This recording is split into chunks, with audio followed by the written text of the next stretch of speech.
अस्सलाम वालेकुम students, welcome to my YouTube channel. बच्चों, आज हमने बायो का 9 चैप्टर यानी फ़िज़ियोलॉजी ऑफ प्लांट स्टार्ट करना है। तो फ़िज़ियोलॉजी जो है वो क्या है, सबसे पहले आपको ये पता होना चाहिए।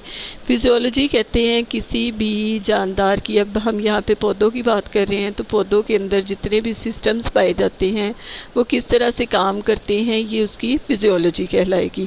यानी इस चैप्टर में हम पौधों के अंदर जितने भी प्रोसेसेस वकूअ पज़ीर होते हैं उनकी फंक्शनिंग किस तरह से है, कौन कौन से जो मैकेनिज़्म उसमें इन्वॉल्व हैं वो हम इस चैप्टर में पढ़ेंगे और यही प्लांट फिज़ियोलॉजी है। अगर हम इसकी एग्ज़ाम्पल्स देखें तो एग्ज़ाम्पल्स में आ जाता है कि हम ऐसे मैकेनिज़्म देखेंगे जिसके ज़रिए पौधे अपनी ग़िज़ाई मादे यानी न्यूट्रिएंट्स हासिल करते हैं।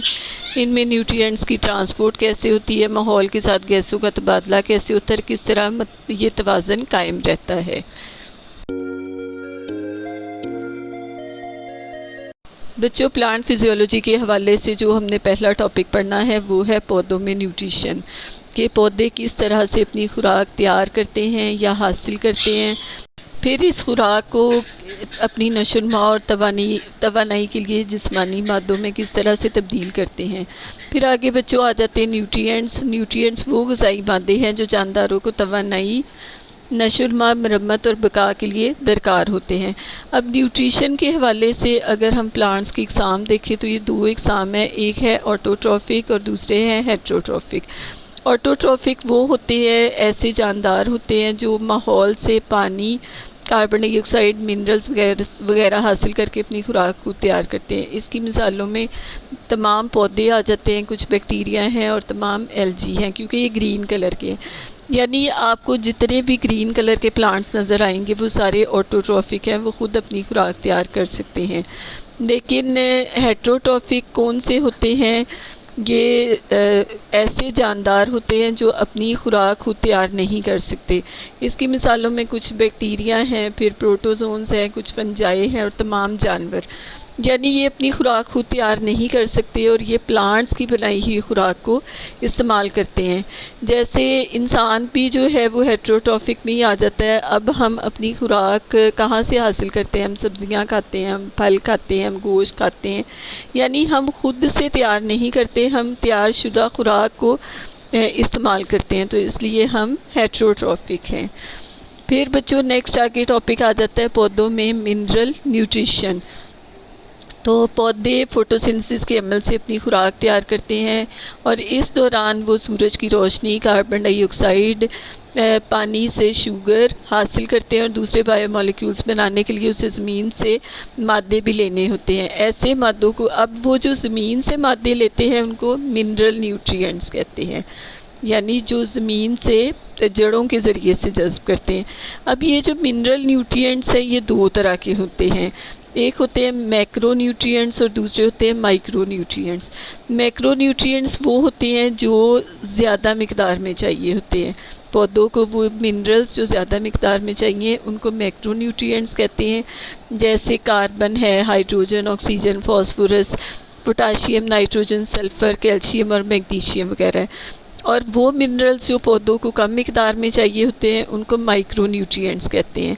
जैसे आयरन, निकल, बोरॉन, क्लोरीन, कॉपर, मोलिब्डेनियम, मैंगनीज़ और जिंक वगैरह। ठीक है, तो ये बच्चों नीचे आपको दिए हुए हैं दो टेबल जिसमें जो है वो पौधों की ज़िंदगी में मिनरल न्यूट्रिएंट्स का किरदार और उसमें देखें मैक्रो न्यूट्रिएंट्स और माइक्रो न्यूट्रिएंट्स, इनको अलग अलग से बताया हुआ है। तो इसको बच्चों आपने एक दो दफ़ा पढ़ लेना है, ये MCQs के हवाले से ख़ासा इम्पॉर्टेंट है। जैसे अगर हम कार्बन देखें तो कार्बन जो है ये बायोमॉलिक्यूल्स का अहम जुज़ है। हाइड्रोजन भी बायोमॉलिक्यूल्स का अहम जुज़ है, जैसे कार्बोहाइड्रेट्स, फैटी एसिड्स और प्रोटीन्स वगैरह हैं, उनका ये अहम जुज़ है, यानी कार्बन, हाइड्रोजन और ऑक्सीजन। उसके बाद फास्फोरस जो है ये एटीपी न्यूक्लिक एसिड वगैरह जो है उनके बनाने के लिए और फोटोसिंथेसिस के लिए ज़रूरी है।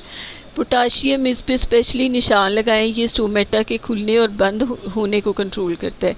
अब देखिए ये उसमें एमसीक्यूज़ में आपको एग्ज़ाम्स के हवाले से आ सकता है। इसी तरह बच्चों ये बाकी जितने भी हैं उनको आपने एक दो दफ़ा स्टडी कर लेना है ताकि अगर पेपर में आ जाए तो आप उसको एमसीक्यूज़ के हवाले से कर सकें। नेक्स्ट बच्चों जो अपने टॉपिक पढ़ना है वो नाइट्रोजन और मैग्नीशियम का किरदार है पौधों के लिए। तो नाइट्रोजन जो है ये प्रोटीन्स, एंजाइम्स, न्यूक्लिक एसिड्स वगैरह का अहम जुज़ है। तो ये क्लोरोफिल का भी अहम जुज़ है। नाइट्रोजन पौधों की नशोनुमा में मदद देती है। ये बीज और फल बनने के अमल को तेज़ करती है, पत्ते के मियार को बेहतर करती है। पौधे अपनी जड़ों के ज़रिए, अब ये नाइट्रोजन कहाँ से जज़्ब करते हैं? ये पौधे ज़मीन में से अपनी जड़ों के ज़रिए से जज़्ब करते हैं। ठीक है, अब नेक्स्ट अगर हम देखें तो नाइट्रोजन की कमी से क्या होता है कि पौधों की जो नशोनुमा है वो स्लो हो जाती है।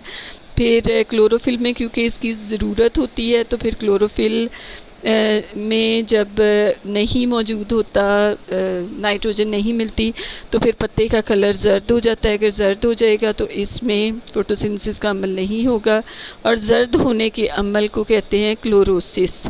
तो पौधों के लिए यानी नाइट्रोजन जो है ये बहुत ही अहम जुज़ है। ठीक है, ये अगर आप बॉक्स देखें तो बॉक्स में देखेंगे कि जो कुछ कार्निवोरस प्लांट्स होते हैं, कार्निवोरस प्लांट्स यानी गोश्त खाने वाले। अब ये सोचने वाली बात है कि पत्ते या पौधे किस तरह गोश्त खा सकते हैं। तो बच्चों ये कुछ प्लांट्स ऐसे होते हैं, ये मैंने ऊपर डायग्राम भी लगाई है, जो हशरात को पकड़ते हैं। ठीक है, तो ये कुछ उन एरियाज़ में होते हैं जहाँ ज़मीन में उनको नाइट्रोजन नहीं मिलती, नाइट्रोजन की ज़रूरियात पूरी नहीं होती। तो अल्लाह ताला ने ऐसा सिस्टम बनाया है कि हशरात जब उसके अंदर अट्रैक्ट होते हैं तो ये देखिए इस डायग्राम में भी, एनिमेटेड डायग्राम में, कि ये कार्निवोरस प्लांट बंद हो जाता है और इस तरह जो हशरात है वो आहिस्ता आहिस्ता गल सड़ के तो उसमें से जो नाइट्रोजन होती है वो पौधा यूज़ कर लेता है।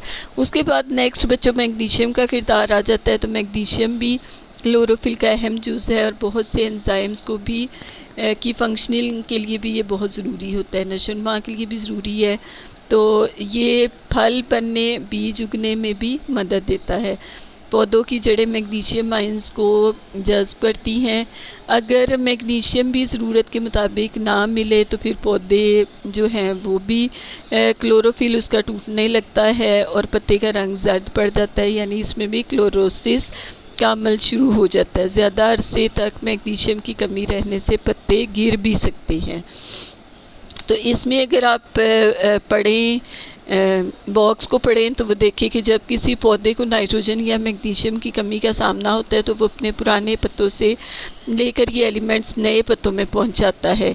इसलिए पुराने पत्ते पहले जर्द होना शुरू होते हैं। अगर कमी बरकरार रहे तो ये अलामत नए पत्तों में भी आ जाती है। यानी जो अगर आप अपने पौधे को मतलब अगर आपने घर में प्लांट्स वगैरह रखे हुए हैं तो उसमें अगर आपको येलो कलर के पैचेस जैसे ये नीचे डायग्राम में है ये नज़र आते हैं तो इसका मतलब है कि उनको नाइट्रोजन और मैग्नीशियम की कमी है।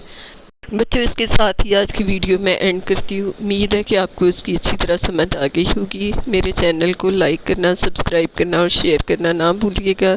Thank you so much. अल्लाह हाफिज़।